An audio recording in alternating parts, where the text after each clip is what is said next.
আসসালামু আলাইকুম।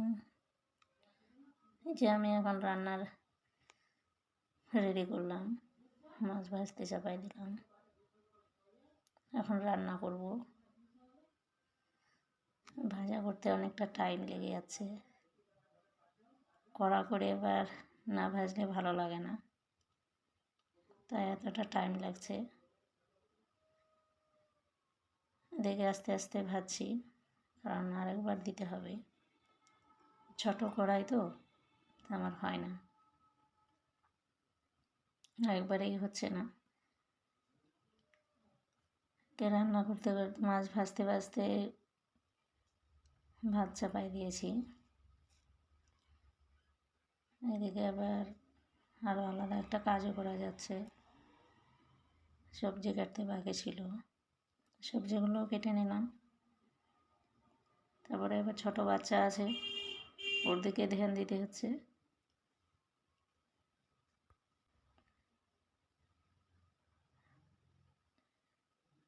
আমি তো রান্না করতে করতে এদিকে এটা ওটা কাজ করি, তারপরে আবার রান্না করতে হয়। মেয়েদের আর রান্না ছাড়া কী কাজ? রান্নার কাজ থাকে, বাকি আরও আলাদা কাজ থাকে। তারপরে এবার আমি যেহেতু একটু একটু করে ভিডিও করছি, তো এডিটিংগুলো শিখতে হচ্ছে। ঠিকভাবে পারছি না, আস্তে আস্তে শিখছি। অনেক আপুদের কাছ থেকেই দেখছি, কিন্তু ঠিক শিখে উঠতে পারছি না। দেখি কত দূর করতে পারি। এই যে মাছ ভাজা আমার অনেকটা হয়ে গেল, এখন তরকারিটা চাপাই দেব। তার সাথে আবার আরও কিছু থাকে রান্নার, কিন্তু পুরোটা তো আর ভিডিও করি না, একটু করি।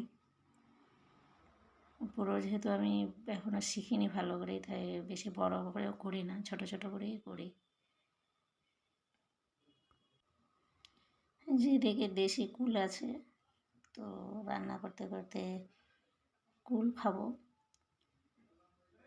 এগুলো হচ্ছে দেশি কুল, টক। আর টক খেতে আমার খুব ভালো লাগে।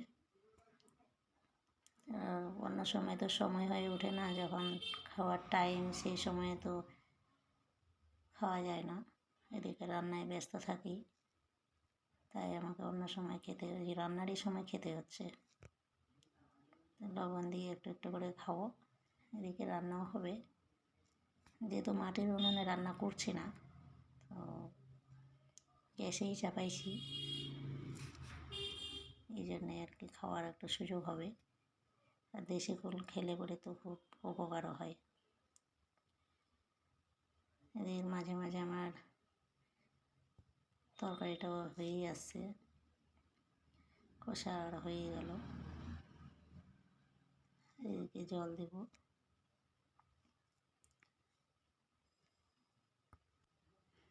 কথা বলতে বলতে এদিকে আমার রান্নাটা অনেকটা হয়ে গেছে, কুলও খাওয়া হয়ে গেল। এদিকে রান্নাও হচ্ছে।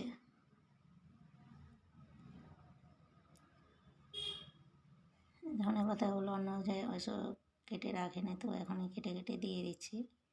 কোনো কোনো সময় এমনি ধুয়ে ব্যাস দিয়ে দিই, আর কোনো সময় কেটে দিই, যখন যেমন হয়।